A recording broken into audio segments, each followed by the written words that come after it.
سلام به همگی. وقتی که شما فول تایم کار میکنی و بچه دار میشین و مسئولیت بچه ها هم دارین، همیشه به عنوان یه مادر همیشه به این فکر میکنی که ای کاش میشد یه کاری رو پیدا میکردم که هم وقتی بیشتری در کنار بچه‌ام داشته باشم، بعدم حالا چرا از خونه بیشتر کار نکنم. این شد که دنبال کار آنلاین گشتم. خیلی کارا رو تجربه کردم تا اینکه به این بیزینس اعتماد کردم و واردش شدم. با یه سرمایه‌گذاری خیلی کوچولو شما میتونین رئیس خودتون بشین.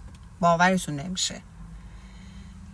وقتی که این بیزینس رو شروع کردم، هم بیشتر در کنار بچه‌ام هستم، هم درآمد برای خودم بیشتر دارم و یک آرامش و آسایشی برای خودم به عنوان یک مادر